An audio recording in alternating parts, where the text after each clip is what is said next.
আসসালামু আলাইকুম। আজকে একটা কিউরিসিটি নিয়ে কথা বলবো।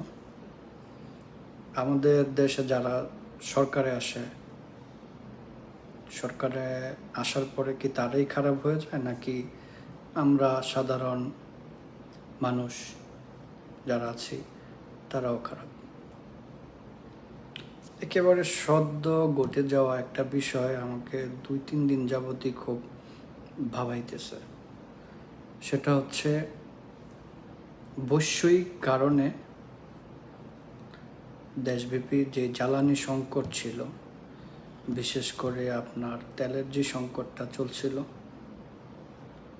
পাম্পে পাম্পে হাজার হাজার মানুষের যে সিরিয়াল নিয়ে প্রত্যেক দিন টিভি মিডিয়া মানুষের সোশ্যাল সাইটগুলোতে যেই পরিমাণ আমরা দেশে একটা সংকট দেখছি,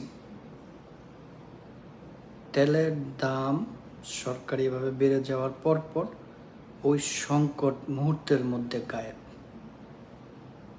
আমার প্রশ্ন, তাহলে কি এই যে দীর্ঘ লাইন, মানুষের জনভোগান্তি, এটা কি সরকারের নিজের সৃষ্টি? সরকার কি নিজেই নিজের বদনাম করার জন্য এই পরিস্থিতি সৃষ্টি করেছে? সরকার যেখানে জনসাধারণের ভোগান্তি যাতে না হয়, বৈষয়িক সংকটের ভিতরেও তেলের দাম না বাড়িয়ে মানুষের যাতে জীবন জীবিকায় বাধাগ্রস্ত না হয়, সেজন্য সরকার চেয়েছিল দাম যাতে না বাড়ে।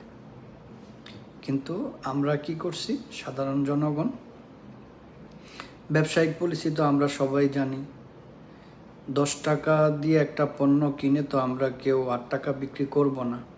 কাজেই বৈষয়িক সংকটের কারণে যখন দেখা গেল যে তেল সরকার এখন আগের চাইতে বাড়তি মূল্যে ক্রয় করতেছে, তার মানে টুডে ও টুমোরো তেলের দাম বাড়বে। তো আমরা কি করলাম? মজুত করা শুরু করলাম। সেটা ব্যক্তি ইউজার্স হোক আর ব্যবসায়িক হোক, আমরা নিজেরা তেলের একটা প্রাকৃতিক সংকটের সাথে সাথে নিজেদের একটা তৈরিকৃত কৃত্রিম সংকটও তৈরি করে ফেললাম। একদিকে ব্যবসায়িক যারা, এরা তেল থাকা সত্ত্বেও এরা জনগণকে জানালো যে পাম্পে তেল নেই বা তেলের সংকট, তেল আমরা দিতে পারতেছি না, অথচ তাদের কাছে তেল মজুদ ছিল। আমরা বিভিন্ন সরকারি বিভিন্ন সংস্থার মাধ্যমে আমরা দেখেছি বিভিন্ন জায়গা থেকে কিভাবে তারা তেল মজুদ করছে। পাম্পে কি পরিমাণ তেল থাকা সত্ত্বেও আমরা দেখেছি যে পাম্প কর্তৃপক্ষ বলতেছিল যে তেল নেই, অথচ তেল তাদের কাছে মজুদ ছিল।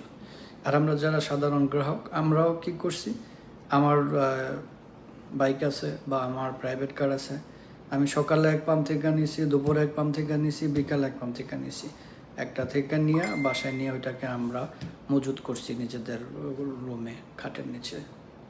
শত শত বাইকার এই কাজ করছে, শত শত প্রাইভেট কার এই কাজ করছে, কারণ তারা জানে যে সরকার দীর্ঘদিন এটা কম রাখতে পারবে না, এটা বাড়বে।